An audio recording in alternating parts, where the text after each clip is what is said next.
ನಮಸ್ಕಾರ. ಈ ದಿನಕ್ಕೆ ಸ್ವಾಗತ. ನಾನು ಜಿಎಂ ಪವಿತ್ರ. ಬಿಹಾರದ 2025ರ ವಿಧಾನಸಭಾ ಚುನಾವಣೆಯಲ್ಲಿ ಎನ್ಡಿಎ ಗೆಲುವನ್ನು ಸಾಧಿಸಿದೆ. ಈ ಚುನಾವಣೆಯಲ್ಲಿ ಹೊಸ ಅಭ್ಯರ್ಥಿಗಳು ಗೆದ್ದು ಬಂದಿದ್ದಾರೆ.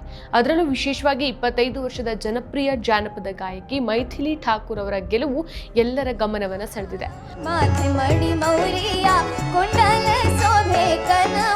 ಅಲಿನಗರ ಕ್ಷೇತ್ರದಿಂದ ಬಿಜೆಪಿಯ ಟಿಕೆಟ್ನಲ್ಲಿ ಸ್ಪರ್ಧಿಸಿದ್ದ ಇವರು ಹಿರಿಯ ಆರ್ಜೆಡಿ ನಾಯಕ ವಿನೋದ್ ಮಿಶ್ರಾ ಅವರನ್ನ 11,700 ಮತಗಳಿಗಿಂತ ಹೆಚ್ಚು ಮತಗಳಿಂದ ಸೋಲಿಸಿದ್ದಾರೆ.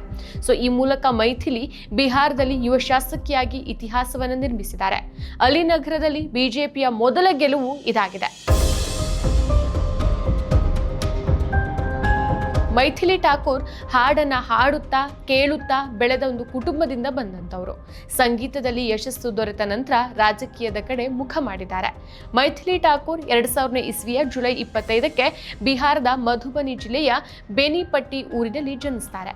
ಇವರ ತಂದೆ ರಮೇಶ್ ಠಾಕೂರ್ ಹಾಗೂ ಒಳ್ಳೆಯ ಶಾಸ್ತ್ರೀಯ ಗಾಯಕರು ಕೂಡ ಹೌದು. ಇನ್ನು ತಾಯಿ ಭಾರತಿ ಠಾಕೂರ್ ಇವರು ಮನೆಯನ್ನ ನೋಡಿಕೊಂಡು ಮಕ್ಕಳ ಹಾಡು ಅಭ್ಯಾಸಕ್ಕೆ ಸಹಾಯ ಮಾಡ್ತಾರೆ. ಇನ್ನು ಮೈಥಿಲಿ ಅವರಿಗೆ ಇಬ್ಬರು ತಮ್ಮಂದಿರಿದ್ದಾರೆ. ಈ ಮೂವರು ಸಹ ಒಟ್ಟಾಗಿ ಠಾಕೂರ್ ಬ್ರದರ್ಸ್ ಎಂಬ ಗುಂಪನ್ನ ರೂಪಿಸಿ ಭಾರತದ ಜಾನಪದ ಹಾಡುಗಳನ್ನ ಜನರಿಗೆ ತಲುಪಿಸ್ತಿದ್ದಾರೆ. ಇನ್ನು ಮೈಥಿಲಿ ಭಾರತೀಯ ಶಾಸ್ತ್ರೀಯ ಸಂಗೀತದಲ್ಲಿ ತರಬೇತಿಯನ್ನು ಪಡೆದಿದ್ದಾರೆ. ಆದರೆ ಇವರ ಮುಖ್ಯ ಆಸಕ್ತಿ ಜಾನಪದ ಸಂಗೀತ. ಬಾಲ್ಯದಿಂದಲೇ ಟಿವಿ ಶೋಗಳಲ್ಲಿ ಸ್ಪರ್ಧಿಸೋಕು ಸಹ ಇವರು ಹೊರಟಿದ್ರು. ಆದರೆ 2012ರಲ್ಲಿ ಬಂದಂತ ರೈಸಿಂಗ್ ಸ್ಟಾರ್ಸ್ ಶೋ ಇವರ ಜೀವನವನ್ನ ಬದಲಾಯಿಸುತ್ತೆ. ಭಕ್ತಿ ಗೀತೆಗಳಲ್ಲಿ ಉತ್ತಮ ಪ್ರದರ್ಶನವನ್ನ ನೀಡಿ ಫೈನಲ್ಗೂ ಬರ್ತಾರೆ. ರನ್ನರ್ ಅಪ್ ಆದ್ರೂ ಕೇವಲ 2 ಮತಗಳಿಂದ ಗೆಲುವನ್ನ ತಪ್ಪಿಸಿಕೊಳ್ತಾರೆ. ಈ ಯಶಸ್ಸು ಇವರನ್ನ ದೇಶದಾದ್ಯಂತ ಪರಿಚಯ ಮಾಡಿಸುತ್ತೆ. ನಂತರ ಸೋಷಿಯಲ್ ಮೀಡಿಯಾಗೆ ಎಂಟ್ರಿ ಕೊಡ್ತಾರೆ. ತಮ್ಮಂದಿರ ಜೊತೆಗೆ ಶಾಸ್ತ್ರೀಯ ಜಾನಪದ ಮತ್ತು ಭಕ್ತಿ ಗೀತೆಗಳ ವಿಡಿಯೋಗಳನ್ನ ಹಾಕ್ತಾರೆ. ಇಂದು ಇವರಿಗೆ ಇನ್ಸ್ಟಾಗ್ರಾಮ್ನಲ್ಲಿ 7 ಮಿಲಿಯನ್, ಯೂಟ್ಯೂಬ್ನಲ್ಲಿ 5.2 ಮಿಲಿಯನ್, ಫೇಸ್ಬುಕ್ನಲ್ಲಿ 15.8 ಮಿಲಿಯನ್ ಅನುಯಾಯಿಗಳು ಸಹ ಇದ್ದಾರೆ. ಇವರು ಸೂಫಿ ಮತ್ತು ಜಾನಪದ ಹಾಡುಗಳನ್ನ ಬೆರೆಸಿ 12 ಭಾಷೆಗಳಲ್ಲಿ ಹಾಡ್ತಾರೆ. ಇದು ನಮ್ಮ ಸಂಸ್ಕೃತಿ, ನಮ್ಮ ಬೇರುಗಳು, ನಮ್ಮ ತಂದೆಯಿಂದ ಇದನ್ನು ನಾವು ಕಲ್ತಿದ್ದೇವೆ ಅಂತ ಹೇಳ್ತಾರೆ ಮೈಥಿಲಿ. ಮೈಥಿಲಿ ಭಾರತದ ಜಾನಪದ ಸಂಸ್ಕೃತಿಯನ್ನ ವಿದೇಶಗಳಿಗೂ ತಲುಪಿಸಿದ್ದಾರೆ. ಇನ್ನು 2025ರ ಬಿಹಾರ್ ಚುನಾವಣೆಯಲ್ಲಿ ಮೈಥಿಲಿ ಅವರನ್ನ ಬಿಜೆಪಿ ಅಲಿನಗರ ಕ್ಷೇತ್ರಕ್ಕೆ ಆಯ್ಕೆ ಮಾಡುತ್ತೆ. ಇದು ನಿಜವಾಗ್ಲೂ ಆಶ್ಚರ್ಯ. ಯಾಕಂದ್ರೆ ರಾಜಕೀಯ ಅನುಭವ ಇಲ್ಲದಂತ ಒಬ್ಬ ಯುವ ಗಾಯಕಿಯನ್ನ ಯಾಕೆ ಸೆಲೆಕ್ಟ್ ಮಾಡಿದ್ರು ಅನ್ನೋದು ಜನರ ಪ್ರಶ್ನೆಯಾಗಿತ್ತು. ಠಾಕೂರ್ ಕಂಠಕ್ಕೆ ಬಹಳ ಅಭಿಮಾನಿಗಳಿದ್ರು. ಆದ್ರೆ ಆ ಅಭಿಮಾನ ಮತವಾಗಿ ಬದಲಾಗತ್ತಾ ಅನ್ನೋ ಅನುಮಾನ ಇದ್ದದಂತೂ ಸತ್ಯ. ಆದ್ರೂ ಸಹ ವಿನೋದ್ ಮಿಶ್ರಾ ಅವರನ್ನ 11,000 ಚಿಲ್ಲರೆ ಮತಗಳಿಂದ ಸೋಲಿಸಿ ಮೈಥಿಲಿ ಗೆಲ್ತಾರೆ.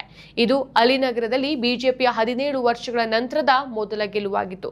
ಜನರು ನನ್ನಿಂದ ದೊಡ್ಡ ನಿರೀಕ್ಷೆಯನ್ನ ಹೊಂದಿದ್ದಾರೆ. ನಾನು ಅಲಿನಗರದ ಮೇಲೆ ಮಾತ್ರ ಗಮನವನ್ನು ಹರಿಸ್ತೇನೆ ಅಂತ ಗೆಲುವಿನ ನಂತರ ಮೈಥಿಲಿ ಹೇಳ್ತಾರೆ. ಮೈಥಿಲಿ ಭಾರತದ ಮೊದಲ ಜೆನ್ಜಿ ಶಾಸಕಿಯಾಗಿದ್ದಾರೆ. ಇದಕ್ಕೂ ಮೊದಲು ಬಿಹಾರದ ಅತ್ಯಂತ ಕಿರಿಯ ಶಾಸಕರು 2005ರಲ್ಲಿ 26 ವರ್ಷದ ಸ್ವತಂತ್ರ ಅಭ್ಯರ್ಥಿ ತೌಸಿಫ್ ಆಲಂ ಆಗಿದ್ರು. ನಂತರ 2015ರಲ್ಲಿ ರಘೋಪುರದಿಂದ 26ನೇ ವಯಸ್ಸಿನಲ್ಲಿ ಚುನಾಯಿತರಾದ ಆರ್ಜೆಡಿಯ ತೇಜಸ್ವಿ ಯಾದವ್ ಅವರು ಇದ್ರು. 2005ರಲ್ಲಿ ತೌಸಿಫ್ ಆಲಂ ಜಯಗಳಿಸಿದರೆ 2015ರಲ್ಲಿ ತೇಜಸ್ವಿ ಯಾದವ್ ಮೊದಲ ಬಾರಿ ವಿಧಾನಸಭೆಗೆ ಆಯ್ಕೆ ಆಗ್ತಾರೆ. ಮತ್ತೆ ಮತ್ತೆ ಸವಿಯಬೇಕೆನಿಸುವ ಮೃದುವಾದ ನಂದಿನಿ ಪನ್ನೀರ್. ಈ ಚುನಾವಣೆ ವೆಬ್ಸೈಟ್ ಪ್ರಕಾರ ಮೈಥಿಲಿ ಆಸ್ತಿ ಸುಮಾರು 3 ಕೋಟಿ ರೂಪಾಯಿ. ಇದು ಹಾಡು, ಸೋಷಿಯಲ್ ಮೀಡಿಯಾ ಮತ್ತು ಜಾಹೀರಾತುಗಳಿಂದ ಬಂದಿದೆ. ನಗದು 1,80,000, ಬ್ಯಾಂಕ್ನಲ್ಲಿ 72 ಲಕ್ಷ, ಷೇರು 31 ಲಕ್ಷ, ಚಿನ್ನ 52 ಲಕ್ಷ ಇದೆ. ಇನ್ನು ದೆಹಲಿಯಲ್ಲಿ 1.152 ಚದರ್ ಅಡಿ ಮನೆ ಇದೆ. ಇದು ಸುಮಾರು 1.5 ಕೋಟಿ ಮೌಲ್ಯ ಬೆಲೆ ಬಾಳುತ್ತೆ.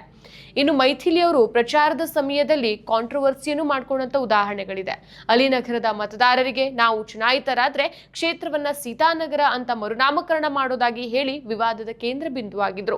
मेरे नामांकन के दिन जब हमारे मंत्री जी आए, नित्यानंद राय जी, तो उन्होंने बोला जानकी के पावन भूमि पर यानी माता जानकी के पावन धरती पर हमें जन्म लेने का जो सौभाग्य जो किसी और को नहीं मिला, मिथिलांचल वासियों को मिला, मिथिला वासियों को मिला।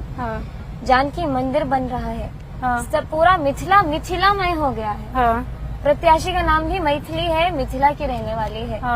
तो क्यों ना इस अलीनगर का नाम मैथिली नगर, जानकी नगर या फिर सीतानगर कर दिया जाए. ನಾನು ಈ ಸ್ಥಾನದಿಂದ ಗೆದ್ರೆ ಅಲಿನಗರ ಸೀತಾನಗರ ಆಗತ್ತೆ ಅಂತ ಮೈಥಿಲಿ ತಮ್ಮ ಪ್ರಚಾರದ ಸಂದರ್ಭದಲ್ಲಿ ಹೇಳಿದ್ರು. ಮೊದಲ ಚುನಾವಣೆಯಲ್ಲಿ ಇವರು ಅಲಿನಗರದ ಹೆಸರನ್ನ ಬದಲಾಯಿಸುವ ಪಕ್ಕಾ ಕೋಮುವಾದಿ ಹೇಳಿಕೆಯನ್ನು ನೀಡಿದ್ದು ಹಿಮಾಚಲದ ಯುವ ಸಂಸದೆ ಕಂಗನಾ ಹಾದಿಯಲ್ಲಿ ಸಾಗುವ ಸುಳಿವನ್ನ ನೀಡಿದ್ದಾರೆ. ಆದರೆ ಜೆನ್ಜಿಗಳ ನಡೆ ಭಾರತದ ಭವಿಷ್ಯವನ್ನು ನಿರ್ಧರಿಸಲಿದೆ. ಮತ್ತಷ್ಟು ವಿಶೇಷ ವಿಡಿಯೋಗಳನ್ನು ನೋಡಲು ಮತ್ತು ಹೊಸ ವಿಡಿಯೋಗಳ ಬಗ್ಗೆ ತಿಳಿಯಲು ಈ ದಿನ .com ಯೂಟ್ಯೂಬ್ ಚಾನೆಲ್ ಸಬ್ಸ್ಕ್ರೈಬ್ ಮಾಡಿ ಮತ್ತು ಬೆಲ್ ಐಕಾನ್ ಕ್ಲಿಕ್ ಮಾಡಿ.